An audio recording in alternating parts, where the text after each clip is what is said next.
सभी का हमारे यूट्यूब चैनल विद्यासागर कोचिंग पे स्वागत है। और जैसा कि मैंने बताया था कि आज से आप सभी को क्लास 10th की सभी विषय की वीडियो आपको रिकॉर्डेड फॉर्म में मिलती रहेगी। और ताकि आप सब जो भी बच्चे कोचिंग क्लास ज्वाइन नहीं कर सकते हैं, किसी कारणवश कोचिंग क्लास नहीं जा रहे हैं या फिर महंगी फ़ीस वगैरह को कोई अफोर्ड अगर नहीं कर पाते हैं, तो उनके लिए ये रामबाण साबित होगा।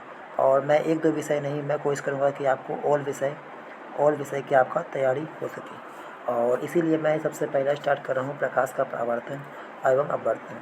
और ये चैप्टर अगर आपको अच्छा लगेगा तो कमेंट कीजिएगा, तो मैं ताकि आपको नेक्स्ट चैप्टर भी ला सकूँ। और ये वीडियो उन सभी बच्चों के लिए है जो या तो कोचिंग जाते हैं और या फिर कभी रिवीजन करना चाहते हैं, तो ये उन लोग के सब के लिए ये रामबाण सिद्ध होगा। ठीक है, इतना मैं करते हुए अभी स्टार्ट करता हूँ। जैसे कि हम लोग ने आज चैप्टर क्या लिया है, तो चैप्टर का नाम है प्रकाश का परावर्तन एवं अपवर्तन। अब परावर्तन एवं अपवर्तन जैसे कि जैसे शब्द से ही पता करते हैं। इसमें 3 शब्द, इसमें कितने शब्द है? 3 शब्द है। जैसे कि हम बात करते हैं यहाँ पे, देखिए ये शब्द जैसे कि प्रकाश, ये प्रकाश है। और फिर इसमें क्या है? परावर्तन अपवर्तन। तो प्रकाश क्या होता है? प्रकाश जिसे की बात करते हैं प्रकाश, तो प्रकाश एक माध्यम है। प्रकाश एक माध्यम है या वह कारक होता है जिससे कि हम वस्तुओं को देख सकते हैं या अनुभूति होती है। अब परावर्तन, जैसे मान लीजिए यहाँ कोई सत्ता हो गया, यहाँ कोई सत्ता हो गया, और यहाँ जैसे मान लीजिए कोई सत्ता ये हो गया, ये सत्ता है, सत्ता हो गया। अब इससे मान लीजिए कोई प्रकाश आया, अगर हम बात करते हैं इससे कोई प्रकाश अगर ये आता है, ये प्रकाश मान लीजिए यहाँ से आया और यही प्रकाश यहाँ से आने के बाद यहाँ से आया और ये इधर की ओर रिफ्लेक्ट हो जाता है, इधर की ओर रिफ्लेक्ट होता है, तो यही अपवर्तन कहलाता है। क्या कहलाता है? अपवर्तन कहलाता है। और ये किससे? यहाँ से कोई दर्पण की तरह होना चाहिए। अब इसी के बारे में हम लोग आगे की ओर बढ़ेंगे तो परावर्तन। लेकिन अगर बात करते हैं कि अपवर्तन की, तो जब प्रकाश अगर यहाँ से मान लीजिए कोई ऐसा माध्यम हो, अगर जब प्रकाश की बात करते हैं कोई ऐसा माध्यम हो जिसमें कि अगर प्रकाश इस तरह से यहाँ से आए और यहाँ से होते हुए फिर इधर की ओर चला जाए, तो ये अपवर्तन कहलाता है। तो इसको और अच्छी तरह से हम लोग जानेंगे। और पहले हम लोग तो जानेंगे क्या क्या पढ़ना है, फिर ये। तो जैसे कि पहले बात करते हैं ये प्रकाश के परावर्तन और अपवर्तन की बात करें, तो प्रकाश की पहले जानेंगे द्वैत प्रकृति। द्वैत प्रकृति को ही बोलते हैं दोहरी प्रकृति। द्वैत का मतलब क्या होता है? द्वैत का मतलब अगर हम बात करें, यहाँ जो द्वैत लिखा हुआ है इसका मतलब होता है दोहरी प्रकृति। क्या होता है? दोहरी प्रकृति। इसका मतलब होता है दोहरी प्रकृति। ठीक है, फिर हम आगे की ओर बढ़ते हैं। देखिए, तो दोहरी प्रकृति जानेंगे, परावर्तन जानेंगे। तो परावर्तन कहाँ कहाँ होता है? समतल दर्पण, गोलीय दर्पण जानेंगे, फिर चिन्ह परिपाटी, फिर अब प्रकाश का अपवर्तन। अपवर्तन किसमें? आयताकार स्लैब और लेंस, और लेंस की क्षमता। इस तरह से फिर हम लोग आगे की ओर जब बढ़ेंगे तो फिर देखिए यहाँ पे क्या है। तो अब हम देख इसके बारे से प्रकाश। तो प्रकाश क्या है? तो प्रकाश वह कारक होता है, प्रकाश की बात करें तो प्रकाश वह कारक होता है जिसके माध्यम से हम वस्तु को देख सकते हैं, जिसके माध्यम से हम वस्तु को देख सकते हैं। अगर इसे मान लीजिए आप अगर दिन के समय सूर्य का प्रकाश ना हो तो क्या आप इसे देख सकते हैं? तो वही हम बोलते हैं प्रकाश एक वस्तु होता, प्रकाश एक माध्यम होता है जिस तरह से हम कोई वस्तु को किसी को भी देख सकते हैं। अब प्रकाश की बात करें तो प्रकाश के 2 होता है, कणकीय सिद्धांत और तरंगीय सिद्धांत। अगर हम बात करें प्रकाश के कणकीय सिद्धांत की, तो प्रकाश के कणीय सिद्धांत यानी प्रकाश के कणीय सिद्धांत को दिया था न्यूटन ने। किसने दिया था? न्यूटन ने दिया था। प्रकाश के कणकीय सिद्धांत को दिया था न्यूटन ने। लेकिन अगर साबित करने की बात आएगी, किसकी बात आएगी? जब साबित करने की बात आएगी तो साबित किया था इसे आइंस्टीन ने। साबित किया था किसने? आइंस्टीन ने साबित किया था। साबित किसने किया था? आइंस्टीन ने साबित किया था। ठीक है, साबित किसने किया था? आइंस्टीन ने साबित किया था। ठीक है, ये साबित किया था आइंस्टीन ने। अगर हम तरंगीय सिद्धांत की बात करें तो इसको दिया था हाइजेन ने। किसने दिया था? हाइजेन ने दिया था। और इसको साबित किसने किया था?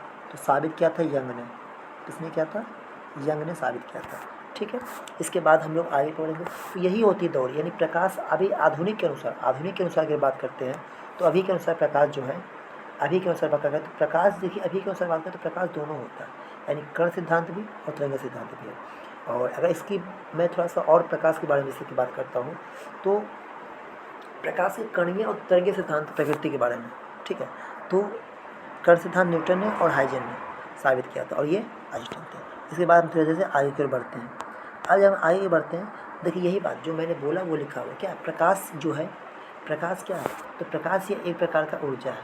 प्रकाश जो है एक प्रकार का ये ऊर्जा होता है और जो कि बहुत सूक्ष्म कणों से मिलकर बना होता है। इसके चलने का पथ क्या होता है? तरंगीय। चलने का पथ तरंगीय होता है। और प्रकाश वस्तु को दृश्य बनाता है। दृश्य का मतलब होता है देखने योग्य, जो वस्तु को दृश्य बनाता है ताकि हम वस्तु को देख सकें। और दिन के समय वस्तु को देखने में सूर्य का प्रकाश मदद करता है। सूर्य का प्रकाश जो होता है दिन के समय वस्तु को देखने में मदद करता है। अब जैसे कि बात करें कि वस्तु को हम कैसे देख पाते हैं, तो वस्तु पर पड़ने वाले प्रकाश को वस्तु परावर्तित कर देती है। और यह परावर्तित किरण जब हमारी आँखों के द्वारा ग्रहण किया जाता है तो यह परावर्तन वस्तु को आँखों को देखने जो बात है। इसलिए कि हम इसको समझते बढ़िया से, तो इसे हम समझते हैं। जैसे कि अगर मान लीजिए, अगर यहाँ समझते हैं, जैसे कि यहाँ पे अगर मान लीजिए कोई वस्तु रखी है, अगर यहाँ पे ये मान लीजिए कोई वस्तु रखी है, यहाँ पे सूर्य हो गया, यहाँ सूर्य है और यहाँ पे कुछ वस्तु रखी है, मान लीजिए यहाँ पे कुछ वस्तु रखी है और यहाँ से प्रकाश, और यहाँ पे कोई मान लीजिए आदमी खड़ा है, यहाँ पे कोई मान लीजिए आदमी खड़ा है, थर्ड पर्सन। तो ये क्या होगा, जब प्रकाश यहाँ से पहुँचेगी तो ये वस्तु परावर्तित करके ये प्रकाश यहाँ से पहुँचेगी, और ये प्रकाश यहाँ से जब तक मेरे आँख पे नहीं पहुँचेगी तब तक हम वस्तु को नहीं देख सकते। तो हुआ ना परावर्तित, लेकिन यहाँ से आने के बाद मेरे आँख पे पहुँचेगी। और अगर हम बिल्कुल अगर हम इसे क्या कहते हैं कि यहाँ से हम इसको रोक देते हैं, अगर हम मान लीजिए यहाँ से हम इसको तोड़ देते हैं, यहाँ से अगर हम तोड़ दिए, अब इसे टूट जाएगा मतलब कि यहाँ पे कोई चीज़ हम रख देते हैं, अगर इसे टूट जाएगा यहाँ पे तो टूट जाएगा, और उसके बाद तो हम वस्तु को देखना, यहाँ से वस्तु देखना क्या होगा, संभव नहीं, यहाँ से वस्तु हम नहीं देख सकते। ठीक है, तो इस तरह से उम्मीद करते हैं कि आप समझ गए होंगे। तो यही बात देखिए बोला गया है आगे, क्यों देखिए, तो वस्तु पर पड़ने वाले प्रकाश को परावर्तित का मतलब होता है टकरा कर लौटना। परावर्तित मतलब क्या होता है, परावर्तित का मतलब होता है टकरा कर लौटना। और यह परावर्तित किरण जब हमारी आँखों द्वारा ग्रहण किया जाता है तो परावर्तन वस्तु के द्वारा देखने योग्य बनाता है। ठीक है, अब प्रकाश क्या है, तो जब प्रकाश अपने प्रकाश के स्रोत से गमन करता है तो ये सीधी एवं सरल रेखा में, यानी कि हम सीधी सी बात करें, प्रकाश हमेशा सीधी रेखा में गमन करता है। प्रकाश का पथ कैसा होता है, तो प्रकाश जो होता है हमेशा सीधी एवं सरल रेखा में गमन करता है। प्रकाश के स्रोत से चलने वाले इस रेखा को प्रकाश किरण कहते हैं, यानी प्रकाश हमेशा सीधी रेखा में गमन करता है और इसे प्रकाश किरण कहते हैं। तो जब प्रकाश किसी अपारदर्शी वस्तु से गुजरता है तो यह प्रकाश की किरण को परावर्तित कर देता है, जिससे हम उस अपारदर्शी वस्तु की छाया पाते हैं। जैसे मान लीजिए अगर कोई प्रकाश, जैसे मान लीजिए कोई प्रकाश है और प्रकाश अगर इसको नहीं पार कर पाया, तो अगर इसको पार नहीं कर पाया तो इस जो वस्तु है, इस वस्तु की छाया यहाँ पे बन जाती है, इसी वस्तु की छाया यहाँ पे। जैसे मान लीजिए यहाँ की अगर बात करते हैं तो ये जो व्यक्ति है, इस पर प्रकाश यहाँ से पड़ा और इसको पार नहीं कर पाया, तो देखिए आपको इसको यहाँ पे छाया इसको बनती हुई दिखाई दे रही है। ठीक है, तो वही है कि छाया जब भी बनेगी, तो छाया की बात करें तो छाया जब भी बनती है तो अपारदर्शी वस्तु की बनेगी। किसकी बनेगी, अपारदर्शी वस्तु की ही छाया बन सकती है। छाया किसकी बनेगी, अपारदर्शी वस्तु की छाया बनेगी। इसके बाद हम लोग आगे बढ़ते हैं। अब प्रकाश के परावर्तन देखिए, प्रकाश के परावर्तन क्या कह रहा है कि जब प्रकाश किसी चमकीले सतह से या परावर्तित सतह आता है और पुनः उसी माध्यम से मुड़ जाता है। ध्यान सुनिए, जब प्रकाश किसी परावर्तित सतह से टकराता है या उसी माध्यम में पुनः मुड़ जाता है, तो जिस माध्यम से आता है, जैसे मान लीजिए अगर ये जो प्रकाश है, यहाँ से बात करते हैं, प्रकाश देखिए यहाँ से आया ना, और फिर यहाँ से आने के बाद देखिए यहाँ से फिर ये इधर मुड़ गया, तो ये जो मुड़ गया है तो यही परावर्तन हुआ। परावर्तन का मतलब होता है मुड़ना। प्रकाश जिस माध्यम में आया और उसी माध्यम मुड़ जाए, परावर्तन हो गया। और प्रकाश का परावर्तन हमेशा अपारदर्शी, बताया था ना कि अपारदर्शी वस्तु से ही होता है और इसी का छाया बनता है। जबकि अपवर्तन जब बात करें, अपवर्तन होगा पारदर्शी वस्तु से। तो आप 2 पॉइंट इसमें से याद रखिएगा कि देखिए, अपवर्तन होगा पारदर्शी वस्तु से और परावर्तन होगा अपारदर्शी वस्तु से। तो आपसे 2 पॉइंट याद रखिएगा। तीसरे देखिए, अगर बोलेगा परावर्तन, तो प्रकाश का जो परावर्तन होगा ये होता है अपारदर्शी वस्तु का। लेकिन अगर अपवर्तन की बात करें, प्रकाश का अपवर्तन, तो प्रकाश के अपवर्तन की बात करेगा तो ये होता है पारदर्शी वस्तु। तो इस तरह से हम लोग 2 टॉपिक सीखे और फिर आगे बढ़ते हैं। अब देखिए यहाँ पे प्रकाश के परावर्तन के नियम, ये आप इम्पॉर्टेंट है और इसे आप ध्यान समझिएगा कि किसका क्या है। जैसे कि अगर हम इधर आपको दाएं तरफ दिख रहा होगा कि देखिए, ये जो किरण जो रेड कलर का आपको दिखाई दे रहा है, तो जो रेड कलर का दिखाई दे रहा है इसको बोलते हैं आपतित किरण। क्या बोलते हैं, जो भी आपको रेड कलर का दिखाई दे रहा है, ये जैसे कि मान लीजिए ये किरण जो है, तो इसे क्या बोलते हैं, आपतित किरण।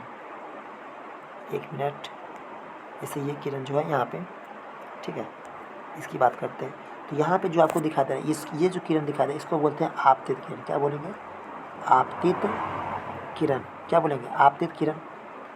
आपतित किरण बोल दिया। अब अगर बात करते हैं ये वाला, तो ये जो आपको किरण दिखाई दे रहा है, ये हरा कलर का, इसको बोलेंगे परावर्तित किरण। परावर्तित किरण। क्या बोलेंगे, परावर्तित किरण। इसको बोलेंगे परावर्तित किरण। ये हो गया आपतित किरण, ये हो गया परावर्तित किरण। अब बीच में जो आप देख रहे हैं ये जो इसको दिखा दे रहा है, इसको बोलते हैं अभिलंब। क्या बोलते हैं? अभिलंब। अब इसका नियम क्या है कि ये जो आपको दिखा दे रहा है देखिए, आपतित किरण, अभिलंब और परावर्तित किरण, तीनों देखिए एक ही बिंदु पर मिल रहा है कि नहीं मिल रहा है? मिल रहा है। तो आपतित किरण, अभिलंब और प्रति अभिलंब, देखिए ये बोले आपतित किरण, परावर्तित किरण और अभिलंब, तीनों एक ही बिंदु पर या एक ही तल पर मिलते हैं। अब ये आपतन कोण, यानी कि ये कोण जो दिख रहे हैं आपको और ये कोण हमेशा बराबर होते हैं। ये बोला आपतन कोण और परावर्तन कोण हमेशा बराबर होता है। आपतन कोण बनता कैसे है? तो आपतित किरण और अभिलंब के बीच, आपतित किरण और अभिलंब के बीच जो कोण बनता है उसे बोलते हैं आपतन कोण, और अभिलंब और परावर्तन किरण के बीच जो कोण बनता है उसे बोलते हैं परावर्तन कोण। अब परावर्तन के नियम, ये जो नियम होता है ये गोलीय दर्पण सहित सभी परावर्तक पृष्ठों पर लागू होता है, यानी चाहे गोलीय दर्पण हो या परावर्तक पृष्ठ पर लागू होता है। ठीक है, उसके बाद हम लोग आगे की ओर बढ़ते हैं। तो आगे की ओर बढ़ते हैं, फिर देखिए अब प्रकाश के परावर्तन। तो प्रकाश के परावर्तन नियमित, यानी इस प्रकार के परावर्तन चिकनी सतह से होता है। अगर चिकना सतह होगा तो इस तरह का नियमित परावर्तन। नियमित परावर्तन मतलब जैसे आएगा वैसे जाएगा, यह देखिए नियमित परावर्तन। और अगर उबड़ खाबड़ रहेगा यानी खुरदरापन सतह रहेगा तो अनियमित परावर्तन। यानी कि जब सतह चिकना होता है तो नियमित परावर्तन, और खुरदरा रहेगा तो अनियमित परावर्तन। हमारे खुरदरा है तो अनियमित परावर्तन, और खुरदरा रहेगा तो अनियमित परावर्तन, और अगर चिकना रहेगा तो नियमित परावर्तन होता है। और इसके बाद कहते हैं कि आपतित किरणें, जैसे कि इस प्रकार की परावर्तन चिकनी सतह से होता है। आपतित किरणें पश्चात समांतर ही रहती है, लेकिन क्या देखिए, ये देखिए सब समांतर है, एक ही लाइन में आ रही है। ये सब एक ही लाइन में आ रही है, लेकिन ये है समांतर में। तो खुरदरा में परावर्तित किरण समांतर नहीं होती है, जबकि चिकना सतह में समांतर होती है। उसके बाद हम आगे की ओर बढ़ते हैं और आगे की ओर फिर सीखते हैं कि क्या बोला जा रहा है। फिर देखिए यहाँ पे हम आगे बढ़ते हैं। अब दर्पण की बात करें तो दर्पण की बात करते हैं, तो दर्पण जैसे की बात करते हैं तो दर्पण दो प्रकार के होता है। दर्पण दो प्रकार के होता है, समतल दर्पण होता है, गोलीय दर्पण। अब समतल दर्पण जो होता है, समतल दर्पण जो होता है वो समान होता है, इसलिए जो आप समझ में कुछ विशेषता में जाएंगे। समतल दर्पण में जो प्रतिबिंब बनता है, समतल दर्पण जो प्रतिबिंब बनता है वो समान बनता है। क्या बनता है? समान प्रतिबिंब बनता है, समान प्रतिबिंब बनता है। समतल दर्पण प्रतिबिंब समान बनता है, और वस्तु से जितना दूरी रहेगा, अगर दर्पण से जितना दूरी पर वस्तु रहेगा, जितना दूरी पर वस्तु रहेगा उतना ही दूरी पर प्रतिबिंब बनेगा, और हमेशा पार्श्व उल्टा बनता है। क्या बनता है? पार्श्व उल्टा, पार्श्व उल्टा प्रतिबिंब बनता है। क्या बनता है? पार्श्व उल्टा प्रतिबिंब बनता है, यानी समान बनेगा, वस्तु से उल्टा बनेगा। अगर समदर्पण में अगर हमें वस्तु को पूरा साइड देखना है तो दर्पण के आधा, कम से कम वस्तु के आधा जो होगा दर्पण हमको लाना पड़ेगा, तब यहाँ से हम लोग देख सकते हैं। ठीक है, अब गोलीय दर्पण की बात करते हैं। तो गोलीय दर्पण दो प्रकार के होते हैं, उत्तल दर्पण और अवतल दर्पण की बात करते हैं। तो उत्तल दर्पण का जो होता है, देखिए उत्तल दर्पण का परावर्तन सतह, उत्तल दर्पण का परावर्तन सतह जो होता है उठा हुआ। क्या होता है इसका? उठा हुआ। देखिए याद रहेगा, उठा हुआ, उससे उत्तल उससे उठा हुआ। और अवतल दर्पण का परावर्तन सतह जो होता है धंसा हुआ। क्या होगा? धंसा हुआ। तो देखिए इसका धंसा हुआ। अब ये देखिए मान लीजिए ये हो गया उत्तल दर्पण और ये हो गया दक्षिण, ये हो गया अवतल दर्पण, दोनों को मिला के बन गया गोलीय दर्पण। ठीक है, इसके बाद हम लोग आगे की ओर बढ़ते हैं। अब देखिए इसमें सभी बात को बारे में बोला गया। जैसे समतल दर्पण की बात करते हैं, तो समतल दर्पण अगर इसका परावर्तक पृष्ठ सीधा होता है तो सपाट होता है तो उसे क्या बोलते हैं? समदर्पण। यानी ऐसा दर्पण जिसका परावर्तक पृष्ठ समतल हो यानी समान हो तो समतल दर्पण बोलेंगे। अब समतल दर्पण का उपयोग हम लोग घर में चेहरा देखने के लिए करते हैं, सैलून ब्यूटी पार्लर वगैरह में भी समतल दर्पण का प्रयोग किया जाता है। अब समतल दर्पण में जो प्रतिबिंब बनता है तो ये प्रतिबिंब जो होता है आभासी और सीधा।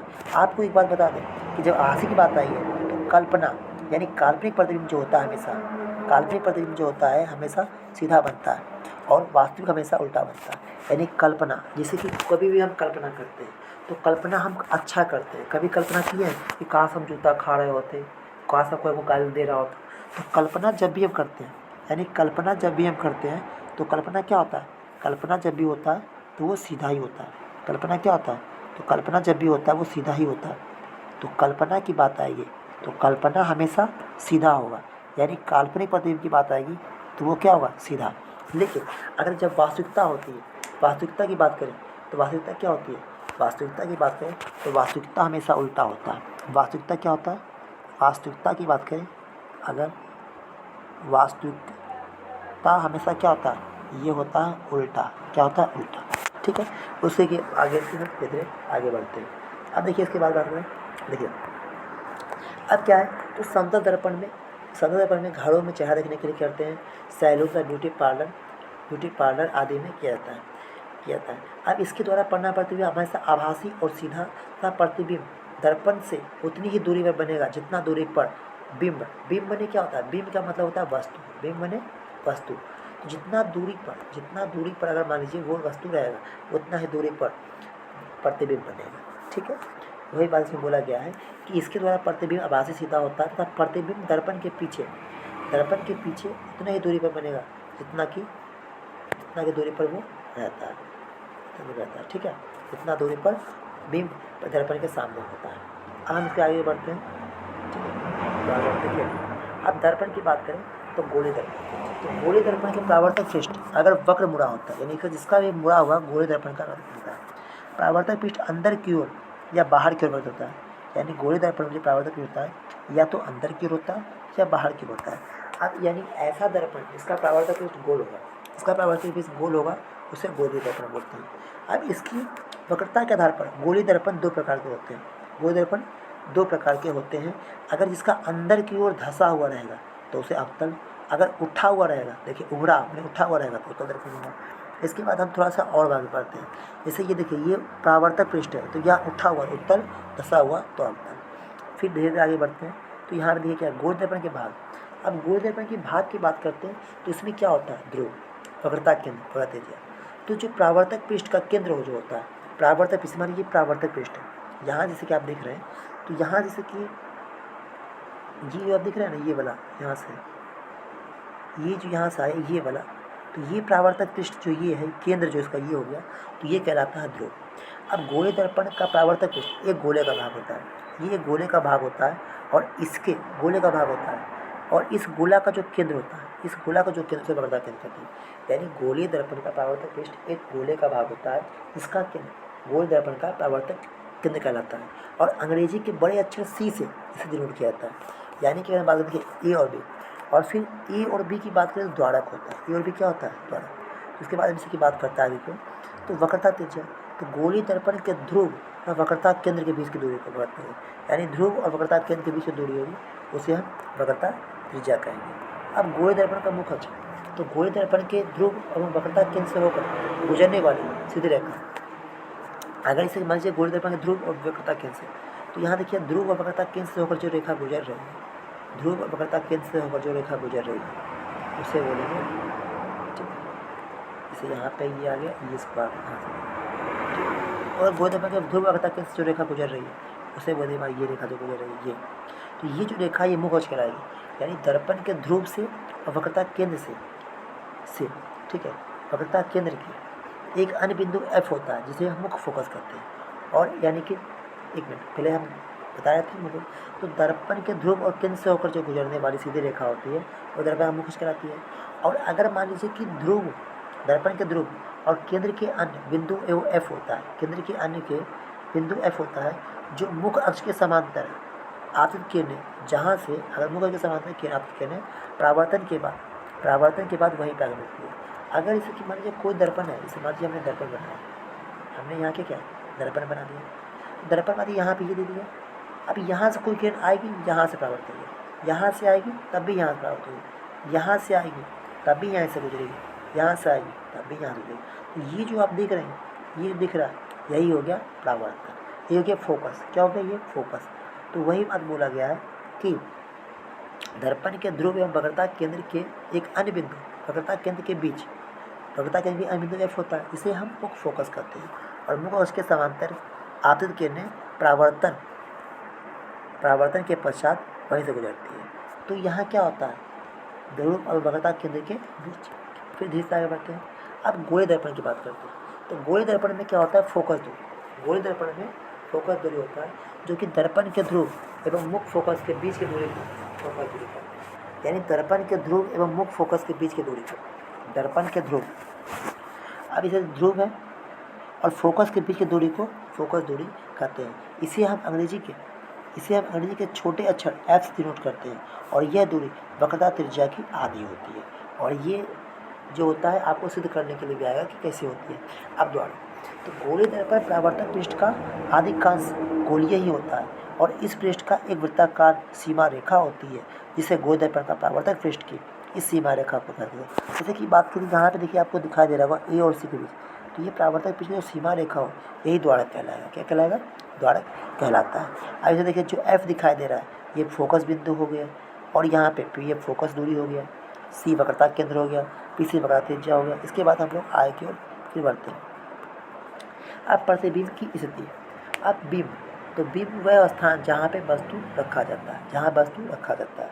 और प्रतिबिंब की स्थिति वह स्थान जहाँ प्रतिबिंब बनता है। देखिए अब बिंब की स्थिति को हम यू से, यू मैंने जहाँ वस्तु रखते हैं, वी मैंने प्रतिबिंब का स्थान जहाँ प्रतिबिंब बनता है। बिंब की साइज ये वस्तु की ऊंचाई बताता है और ये प्रतिबिंब का इस यानी कि ये प्रतिबिंब के आकार बताता है, जो ये बताता है ये छोटा, बराबर या बड़ा भी बन सकता है। ठीक है, उसके बाद हम लोग आगे की ओर बढ़ते हैं। अब प्रतिबिंब की प्रकृति, तो प्रतिबिंब की प्रकृति से ज्ञात होता है कि दी गई वस्तु का दर्पण द्वारा बनाया गया प्रतिबिंब कैसा होता है। अगर हम बात करें आभासी, वास्तविक, सीधा या उल्टा, तो अगर आप प्रतिबिंब की बात करें, प्रतिबिंब दो प्रकार का होता है, वास्तविक और उल्टा। यानी कि अगर दर्पण के सामने प्रतिबिंब बनता है तो हमेशा उल्टा। अभी मैंने आपको बताया था कि वास्तविकता हमेशा क्या होता है? उल्टा। दर्पण के सामने बनेगा तो उल्टा और पीछे बनेगा तो सीधा। ये दर्पण के सत्य ये पर्दे के पीछे एवं सीधा बनता है, बता चुके हो। फिर आगे की ओर बढ़ते हैं, तो उसके बाद देखते हैं। देखिए यहाँ पे अब यहाँ पे जो सवाल है, अब गोलीय दर्पण द्वारा प्रतिबिंब का निरीक्षण। तो गोलीय दर्पण के प्रतिबिंब का निरूपण के लिए कम से कम दो को परावर्तित किरणें का प्रतिच्छेदन से, जब दो को परावर्तित किरणें अगर परिच्छेद करेगी तो वहाँ पे बिंदु निकलेगा। जैसे अगर हम बात करते हैं, जैसे यहाँ से देखिए मान लीजिए कोई मोमबत्ती रखे, हमने क्या रखा? मोमबत्ती। तो मोमबत्ती से अगर कोई किरण रखे तो ये देखिए यहाँ से आई और परावर्तन के बाद फोकस से निकली, और ये सेंटर से आएगी तो सेंटर से आएगी।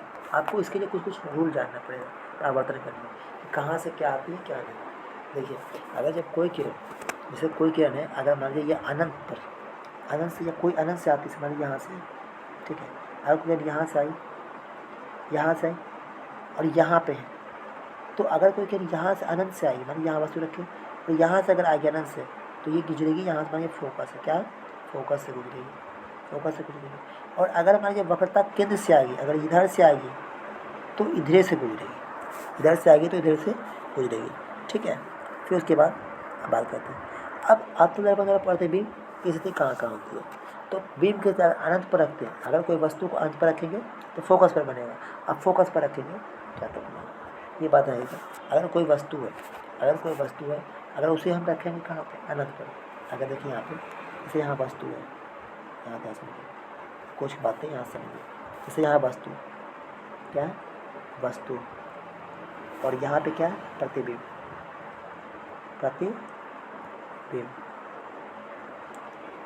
यहाँ हो गया। इसका देखिए अगर वस्तु को हम अनंत पर रखते हैं,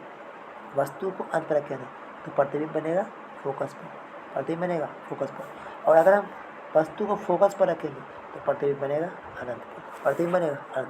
ये बात है तो वस्तु प्रतिबिंब, और वस्तु अनंत पर प्रतिबिंब फोकस पर, प्रतिबिंब अनंत पर तो वस्तु फोकस पर, ठीक है। फिर आगे की ओर बढ़ते हैं। अब देखिए आत्मदर्पण द्वारा बना प्रतिबिंब, जैसे कि मान लीजिए अगर हम अनंत और वक्रता केंद्र के बीच रखेंगे, जैसे कि अनंत वक्रता केंद्र के बीच रखेंगे तो प्रतिबिंब कैसे बनेगा, इसके बारे में हम लोग थोड़ा सा जानते हैं। तो जैसे कि बात करें हैं, तो अनंत वक्रता केंद्र के बीच रहेगा, तो यहाँ फोकस और सेंटर के बीच बनेगा। देखिए फोकस सेंटर के बीच बना, प्रतिबिंब क्या होगा? छोटा बनेगा। प्रतिबिंब के साथ वास्तविक और उल्टा।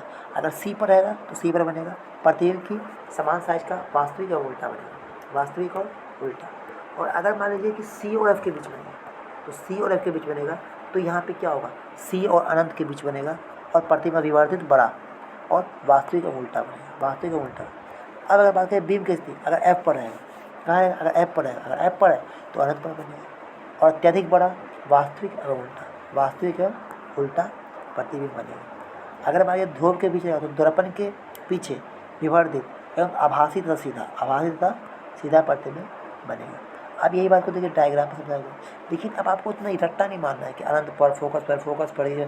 उसको मैं देखिए आपको आसान भाषा में समझाता हूँ। देखिए इस सबको इतना इकट्ठा नहीं मानेगा, मेरे देखिए यहाँ से समझाता हूँ प्रयास करता हूँ। जैसे अगर हम बात करते हैं इसको, जैसे हम यहाँ से बात करें, यहाँ पे एक मिनट रुकिएगा, इसको मैं देखिए, एक मिनट, हाँ यहाँ पे ये था। इससे अगर बात करें मुझे यहाँ पे चाहिए, तो मैं इसको जो मान लीजिए मैं समझाने का प्रयास करता हूँ, तो ये यहाँ है और इसको यहाँ से करता हूँ, इधर करता हूँ और इसका साइज थोड़ा सा छोटा कर देता हूँ और तड़ मैं ब्लैक कर देता हूँ ताकि आपको समझ में आ जाए। तो यहाँ ये हो गया। अब इसको मैं जैसे कि यहाँ से इसको ठीक कर दिया। अब मैं इसे लिखता हूँ, तो इसे मान लीजिए अवतल दर्पण, क्या है अवतल दर्पण, तो यहाँ मैंने अवतल दर्पण बना दिया, क्या बना दिया अवतल बना दिया, तो ये अवतल दर्पण हो गया ना, ये हो गया, क्या हो गया अवतल दर्पण हो गया। अवतल दर्पण अगर बात करें यहाँ से, तो यहाँ से हो गया, तो यहाँ से प्रतिबिंब से बनता है, तो मैं एक और खींचते यहाँ से, ठीक है, कोई दिक्कत नहीं, आप ये खींच सकते नहीं खींच सकते। तो यहाँ हो गया पोल, और इसके बाद यहाँ से अगर बात करते हैं यहाँ फोकस, और यहाँ से बात करते थे यहाँ सेंटर, ठीक है, और यहाँ से हो जाएगा अनंत, क्या हो जाएगा अनंत, ये हो गया अनंत, ठीक है। अब जैसे कि हमने क्या बताया, वो कॉन्सेप्ट में बताया कि अगर वस्तु अनंत पर रहेगी तो प्रतिबिंब बनेगा फोकस पर, ठीक है, और फोकस पर रहेगा तो अनंत पर रहेगा बनेगा, कोई दिक्कत। यानी अगर वस्तु रहेगी, अगर वस्तु मेरा अनंत पर है तो प्रतिबिंब कहाँ बनेगा, प्रतिबिंब मेरा बनेगा फोकस पर। तो यही बात अगर मान लीजिए हम अनंत पर रखते हैं, अगर अनंत पर रखेंगे तो अनंत पर बनेगा, बाकी वस्तु लगा रहे तो प्रतिबिंब कहाँ बनेगा, प्रतिबिंब बनेगा मेरा यहाँ पे, कहाँ बनेगा, यहाँ बनेगा, ठीक है। अब क्या करना है, जैसे यहाँ, अब अगर अनंत और सेंटर के बीच रहेगा, अनंत और सेंटर के बीच रहेगा, तो अगर अनंत सेंटर के बीच रहेगा तो थोड़ा सा यहाँ फोकस और सेंटर के बीच बनेगा, फोकस और सेंटर के बीच बनेगा। और अगर मान लीजिए सेंटर पर रहेगा, तो सेंटर पर रहेगा तो प्रतिबिंब मेरा कहाँ बनेगा, सेंटर पर ही बनेगा। और अगर मान लीजिए सेंटर और फोकस के बीच रहेगा, सेंटर फोकस के बीच रहेगा, तो मेरा जो प्रतिबिंब होगा ये बनेगा कहाँ, सेंटर और अनंत के बीच बनेगा, सेंटर और अनंत के बीच बनेगा। और अगर मान लीजिए कि ये फोकस पर रहा, फोकस पर रहा, तो ये कहाँ बनेगा, तो ये बनेगा अनंत पर बनेगा, यानी अनंत पर बनेगा, अनंत पर बनेगा। उसके बाद जैसे कि मान लीजिए अगर ये फोकस और ध्रुव के बीच रहा, फोकस और ध्रुव के बीच रहा, तो ये दर्पण के पीछे सीधा और बड़ा बनेगा, सीधा बड़ा बनेगा। अब इसका कैसे आपको याद करना है, देखिए इसे याद करना, देखिए ये एक नंबर, ठीक है, 2 number, 2 number, 3 number, 3 number, 4 number, sorry ये 3 नंबर था ना, तो 4 नंबर, तो यहाँ 4 नंबर, 5 नंबर, 5 नंबर, और यहाँ पे देखिए 6 नंबर, तो यहाँ भी आया 6 नंबर। अब इसका जो प्रतिबिंब यहाँ पे जैसे कि हम लोग देखते हैं, तो प्रतिबिंब इसका क्या होता है, तो प्रतिबिंब की बात करते हैं, तो प्रतिबिंब इसमें देखिए यहाँ पे वास्तविक बना है और काल्पनिक बना है, काल्पनिक दर्पण के पीछे बना है, वास्तविक उल्टा है, छोटा, बराबर, बड़ा सब बना है और बहुत बड़ा बना है।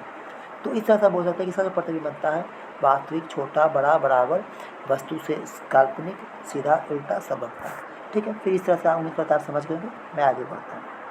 तो यही बात देखिए आपको यहाँ पे डायग्राम पे है, आप इसका स्क्रीनशॉट ले सकते हैं। यही बात देखिए किरण आरेख आपको खींचने का आएगा, तो इस तरह से आप किरण आरेख भी लगा के खींच सकते हैं। तो किरण आरेख खींचने के लिए इसका कुछ रूल होता है, जो कि आप जैसे कि मान लीजिए क्या रूल होगा, अगर अनंत से आएगी तो फोकस से गुजरेगा, वक्रता केंद्र से आएगा तो वक्रता केंद्र से गुजरेगा, और अगर जिस ध्रुव से आएगा तो उस ध्रुव से मतलब कि गुजरेगा, ठीक है। फिर हम लोग आगे बढ़ते हैं। अब अवतल दर्पण द्वारा बनने वाला प्रतिबिंब, तो अवतल दर्पण द्वारा बनने वाला प्रतिबिंब से पहले जानते हैं अगर उपयोग क्या होता है। तो इसका उपयोग हम मान लें लगभग सभी काम में करते हैं, और लेकिन उत्तर दर्पण की बात करें साइड मिरर और डोर लैंप में, तो अवतल दर्पण का प्रयोग हम करते हैं किसमें, तो टॉर्च हो गया, सर्च लाइट, वाहन, अग्रदीप, प्रकाश से समांतर किरणपुंज प्राप्त करने में, और इन्हें प्रायः चेहरे को बड़ा प्रतिबिंब देखने के लिए सेविंग दर्पण के रूप में प्रयोग करते हैं। दंत विशेषज्ञ यानी जो डेंटिस्ट वगैरह होते हैं उन्हें भी अपने दर्पणों के उपयोग मरीज के दांतों को बड़ा प्रतिबिंब देखने के लिए करते हैं। सौर भट्टी वगैरह में प्रकाश को केंद्रित करने के लिए अवतल दर्पण का ही प्रयोग किया जाता है, ठीक है। फिर हम लोग आगे की ओर बढ़ते हैं। तो अब जैसे कि क्या है कि उत्तल दर्पण में प्रतिबिंब, तो उत्तल दर्पण में बात अगर रहेगा तो तब में लगभग काल्पनिक ही बनेगा, क्या बनेगा, काल्पनिक। फोकस पर रहेगा तो पीछे बनेगा, छोटा बिंदु से साइज आवाज़ तो सीधा बनेगा, इस तरह से। और अगर दर्पण के ध्रुव के पीछे रहेगा तो ध्रुव और फोकस के पीछे बनेगा, छोटा और आवाज़ से सीधा बनेगा। फिर आगे बढ़ते कि इसका उत्तर में मात्र 2 तरह का बनेगा, अनंत पर और अनंत दर्पण के ध्रुव के बीच रहेगा, ठीक है। तो देखिए ये 2 परिचय दिया गया। अगर भाई अनंत से आ रहा है तो क्या फोकस से गुजरेगा, देखिए कुछ गुजर रहा है। और अगर मान लीजिए ये अनंत अगर कहीं भी रहेगा, यहाँ से रहा तो फोकस से गुजरेगा और सेंटर इस तरह से प्रतिबिंब बन जाएगा। अब इसका उपयोग देखिए करते हैं, तो इसका जो उपयोग होता है वाहनों के पश्च दर्पण, यानी कि इसको बोलते हैं साइड मिरर। क्या बोलते हैं? Side mirror. और ये वाहन के पार्श्व साइड में लगे होते हैं तथा इनमें ड्राइवर अपने पीछे के वाहन को देख सकता है, जिससे वो सुरक्षित रूप से वाहन चला सके। इसका उपयोग टेलीस्कोप में भी होता है और स्ट्रीट लाइट या रिफ्लेक्टर के रूप में भी किया जाता है, क्योंकि यह एक बड़े क्षेत्र पर प्रकाश प्रसार करने में सक्षम है। प्रकाश प्रसार करने में सक्षम है। फिर धीरे से हम लोग आगे बढ़ते हैं। अब देखिए यहाँ क्या, उत्तल दर्पण द्वारा बनने वाला प्रतिबिंब। उत्तल दर्पण द्वारा बनने वाला प्रतिबिंब की बात करते हैं तो उत्तल दर्पणों को इसलिए प्राथमिकता दी गई है क्योंकि ये सदैव सीधा प्रतिबिंब बनाते हैं, और यद्यपि ये छोटा होता है, इसकी दृष्टि क्षेत्र भी बहुत छोटा अधिक होती है, यानी छोटा होने के कारण से ये बहुत बड़ा चीज़ को अपने अंदर में समा लेता है और इसका दृष्टि क्षेत्र बहुत अधिक होता है, क्योंकि ये बाहर की ओर विकृत होते हैं और समतल दर्पण की तुलना में उत्तल दर्पण ड्राइवर को अपने पीछे के बहुत से क्षेत्र देखने में समझ आता है। यानी कि अगर हम बात करें कि लगभग 10-20 मीटर की दूरी भी हम आराम से देख सकते हैं, जो कि समतल दर्पण में संभव नहीं है। यानी अधिक दूरी तक देखने के लिए भी हम लोग इसका इस्तेमाल कर सकते हैं। उसके बाद हम लोग आगे बढ़ते हैं। अब गोलीय दर्पण की चिन्ह परिपाटी, उस चिन्ह परिपाटी की बात करते हैं, तो आप सीधा इसको न देखते हुए मैं आपको समझाने का प्रयास करता हूँ कि चिन्ह परिपाटी में से आप पढ़े होंगे प्लस माइनस के बारे में। तो प्लस माइनस की बात फिर सुनिए, तो यहाँ देखिए, अगर ये मान लीजिए यहाँ ये इसी तरह से 1 मिनट से यहाँ पे, तो मैं इसको यहाँ करता हूँ, जैसे ये यहाँ पे, ये यहाँ है और ये मैंने ये एक लाइन दी दिया। अब आपको तो पता होगा कि यहाँ पे जब भी होगा तो यहाँ प्लस होगा और ऊपर में प्लस होगा, तो ये प्लस प्लस हो गया। अगर यहाँ की बात करते हैं तो x प्लस और ये भी प्लस, सॉरी यहाँ की अगर मैं बात करता हूँ तो ये हो जाएगा माइनस। ये क्या हो जाएगा? माइनस। अगर मैं इसे हटाने का प्रयास करता हूँ तो यहाँ पे ये जो निकलेगा, ये यहाँ पे माइनस निकलेगा, ये माइनस हो गया और ये प्लस हो गया। यहाँ पे माइनस फिर माइनस और यहाँ पे क्या होगा? माइनस और प्लस। इस तरह से बात करते हैं। तो यानी हम कर सकते हैं, अगर इसको हम थोड़ा सा राउंड फिगर में कर दें, इसको इधर से यूँ कर दें और इसको हम इधर से यूँ कर दें, तो क्या ये दर्पण की तरह लग रहा है? तो दर्पण की तरह अगर मान लीजिए ऊपर में प्रतिबिंब बनेगा तो वो धनात्मक होगा, और इधर की ओर बनेगा तो ऋणात्मक होगा। इधर की ओर बनेगा ऊपर में और इधर तो धनात्मक, और नीचे की ओर तो ऋणात्मक। तो नीचे की साइड में ऋणात्मक, ऊपर साइड में धनात्मक। तो यही बहुत बढ़ गया कि वस्तु, जब भी हम वस्तु को रखेंगे, अगर जब भी हम वस्तु रखने की बात आएगी तो वस्तु को हमेशा दर्पण की साइड रखते हैं। तो इस साइड में होगा तो इस साइड देखिए जब भी होगा तो माइनस में होगा, इसलिए माइनस की बात करते हैं। और प्रतिबिंब कभी इधर बनेगा कभी इधर बनेगा, तो याद रखना। तो प्रतिबिंब जो होता है वो कभी प्लस कभी माइनस के आ सकता है। तो इसी बात बोला गया है। अब देखिए आपको चिन्ह परिपाटी में कुछ बातें आएंगी, जैसे वस्तु दूरी होती है, जैसे कि क्या है? वस्तु दूरी। तो वस्तु दूरी जैसे कि होती है, चाहे दर्पण हो, वस्तु दूरी की बात करें तो चाहे दर्पण हो या लेंस हो, हमेशा माइनस होगा। क्या होगा? माइनस। वस्तु दूरी चाहे दर्पण हो या लेंस हो, हमेशा क्या होगा? माइनस। उसके बाद अगर हम बात करें फोकस दूरी की बात करते हैं, फोकस दूरी की बात करते हैं, तो इसे यहाँ पे क्या है? फोकस दूरी। तो फोकस दूरी की बात करें तो अवतल की बात होगी तो उसमें माइनस, और लेकिन उत्तल की बात होगी तो उसमें प्लस होगा। उत्तल में क्या होगा? प्लस। ये अ का मतलब होता है अमान, यानी कि नेगेटिव, और उत्तल माने धनात्मक होता है। ठीक है, तो उत्तल का जब फोकस धनात्मक होगा तो इसका जो क्षमता होगा वो भी धनात्मक होगा। अवतल का जब फोकस धनात्मक होगा तो क्षमता होगा वो भी धनात्मक होगा। उत्तल का धनात्मक और अवतल का ऋणात्मक होगा। ठीक है, फिर हम धीरे से आगे बढ़ते हैं। अब देखिए यहाँ पे जैसे क्या है, मूल बिंदु की दाईं ओर, तो दाईं ओर जैसे यहाँ पे x है तो इसमें धनात्मक होना चाहिए, और बाईं ओर ऋणात्मक है। अब दर्पण के सामने के भाग के सभी तो ऋणात्मक रहती है, तो यहाँ पे देखिए जैसे ऋणात्मक है ना, और पीछे की धनात्मक दी जाती है। अब देखिए जैसे कि देखिए वस्तु दूरी हमेशा याद रहती है, उसको नेगेटिव में होता है। फोकस दूरी हमेशा नेगेटिव में, किसमें? अवतल में। किसमें? अवतल में। तो बता दिया करो, ये उत्तल में। अब प्रतिबिंब की दूरी, तो प्रतिबिंब दूरी देखिए ये ऋणात्मक ली जाती है यदि प्रतिबिंब वास्तविक उल्टा है, यानी ऋणात्मक भी होगा और धनात्मक भी होगा। दोनों तरफ से ये निर्भर करता है कि किस स्थिति पर हम प्रतिबिंब को रखते हैं। अब गोलीय दर्पण की बात करते हैं, तो गोलीय दर्पण की बात करते हैं तो वे सभी दूरियाँ जो दर्पण के सामने समान होती है और वह जो पीछे होती है। ठीक है, तो उत्तल दर्पण की बात करते हैं तो दर्पण में देखिए जो दूरी यहाँ होगी वो पीछे होगी। तो वस्तु दूरी हमेशा चाहे उत्तल दर्पण अवतल दर्पण, उत्तल है सतल है। और फोकस दूरी उत्तल में धारणा रहती है, ये उत्तल दर्पण की वक्रता पीछे, तो यहाँ पे क्या हो गया, पीछे बनता है। प्रतिबिंब दूरी धनात्मक रह जाती है अगर वास्तविक एवं उल्टा बनता हो तो ऋणात्मक एवं सीधा हो तो धनात्मक रहती है। अगर जब वास्तविक या उल्टा बनेगा तो ऋणात्मक एवं धनात्मक सीधा बनेगा तो वहाँ पे लेंगे धनात्मक की। ठीक है, फिर हम लोग आगे की ओर बढ़ते हैं। अब उत्तल दर्पण, उत्तल दर्पण में जो होता है सदैव आभासी एवं सीधा प्रतिबिंब की बनता है। उत्तल दर्पण क्या होता है, आभासी सीधा प्रतिबिंब बनता है। और उसके बाद दर्पण सूत्र, तो दर्पण सूत्र क्या होता है, 1/f बराबर 1/u प्लस 1/v। और इसी में एक और सूत्र है, इसी को आप थोड़ा सा लिख सकते हैं कि u भी बटा या, यहाँ पे या करके लिखते हैं u भी बटा u प्लस v। आप इसका भी इस्तेमाल कर सकते हैं बराबर कब, जब यहाँ सीधा आपको f निकालना है, तो यहाँ ये फार्मूला का भी इस्तेमाल आप कर सकते हैं। तो यूँ जानवे करते हैं कि दर्पण के सामने वस्तु तथा इसके ध्रुव के बीच की दूरी को बिंब दूरी कहते हैं। यानी कि वस्तु से दर्पण की जितनी दूरी होती है वो वस्तु दूरी कराती है, और दर्पण के ध्रुव से फोकस तक की दूरी फोकस दूरी कराती है। ठीक है, और दर्पण के ध्रुव और मुख्य फोकस के बीच की दूरी को फोकस दूरी कहते हैं, और इसे फोकस कहते हैं। और दर्पण से प्रतिबिंब के बीच की दूरी को, दर्पण के ध्रुव और प्रतिबिंब के बीच की दूरी को प्रतिबिंब दूरी कहते हैं। और ये सभी जितना भी दूरियाँ हैं वो सभी मीटर में मापी जाती है, मीटर में। अब आवर्धन सूत्र की बात करते हैं। तो किसी बिंब का प्रतिबिंब कितना गुना बड़ा या छोटा है, यही प्रतिबिंब का आवर्धन है। कोई वस्तु का प्रतिबिंब कितना गुना बड़ा या छोटा बोलेगा, यही क्या है, आवर्धन है। अब प्रतिबिंब की ऊंचाई, जैसे कि प्रतिबिंब की ऊंचाई बोलेंगे तो m बराबर क्या होगा, अगर m बराबर बात करेंगे तो माइनस बटा यू या h आई बटा h होगा। तो आवर्धन के लिए बिंब की ऊंचाई धनात्मक ले जाती है, क्योंकि बिंब जो होता है हमेशा मुख अक्ष के ऊपर ले जाता है। बिंब में वस्तु, बिंब में क्या होता है, वस्तु की बात करेंगे। अब हम बात करते हैं दर्पण सूत्र। तो आभासी तथा सीधा, अगर दर्पण सूत्र अगर मान ये दर्पण सूत्र यानी m, बात करें किसका है, m, तो m बराबर क्या होगा, अगर m का वैल्यू अगर माइनस आया तो यहाँ पे वास्तविक बनेगा, क्या बनेगा, वास्तविक। अगर m का वैल्यू प्लस आया तो यहाँ काल्पनिक बनेगा, क्या बनेगा, काल्पनिक। देखिए अगर यहाँ आया, अगर आभासी सीधा, काल्पनिक सीधा और वास्तविक बता चुके हैं। अब आवर्धक के मान में धनात्मक मान बताता है कि आभासी सीधा है, जबकि काल्पनिक मान बताता है या ऋणात्मक बताता है कि वास्तविक और उल्टा है, वास्तविक और उल्टा है। ठीक है, इस तरह से हम लोगों ने ये सीखा।